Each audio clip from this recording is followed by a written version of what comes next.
conservatives or Confederates. They want to bestow upon Black Lives Matter.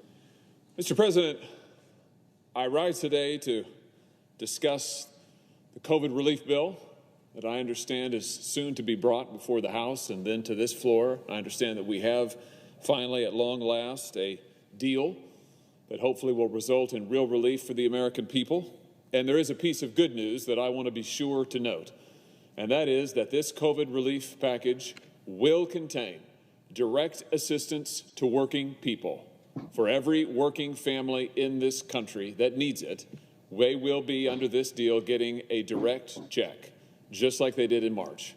Now, that is a victory, Mr. President. There's no two ways about it, and we should celebrate that victory, not on our own behalf, but for the many people in this nation who desperately need it, and who, until just a few days ago, could expect nothing at all in the way of direct assistance from this body. And I want to thank those who worked so hard to make sure that this relief was available and is going to the working people of this country, not least the President of the United States, who has been very clear over and over again that he wants to see direct relief to working families, that it should be the cornerstone of the bill. And of course, I thank Senator Sanders for his strong stand on this issue, and it's been a privilege to work with him on it. So this is good news for working families, good news for working people just before Christmas, when they need the help the most. But I have to say that the levels of support that I understand will be offered to working people are hardly adequate. And we should not pretend otherwise, Mr. President. $600 per person, $600 per child.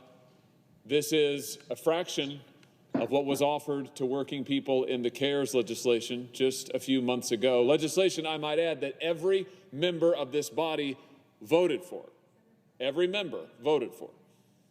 And now they'll be getting only a portion of that. It all adds up to about $100 billion. And we're told that there just wasn't enough left over. There just wasn't any more available for working people.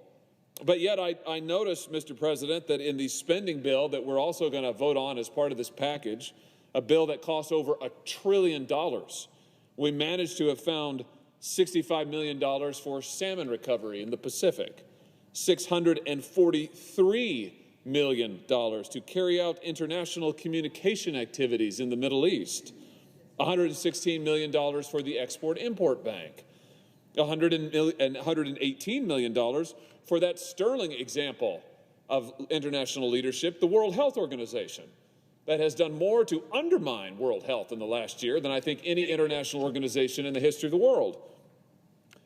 Then there's the so-called bipartisan proposal, which is the basis for the present deal. The bipartisan proposal, which included, I might point out, not a cent in direct relief for working people. Almost $1 trillion in costs, not one penny in direct relief for working people until it was added recently. That proposal included $20 billion for higher education, $20 billion.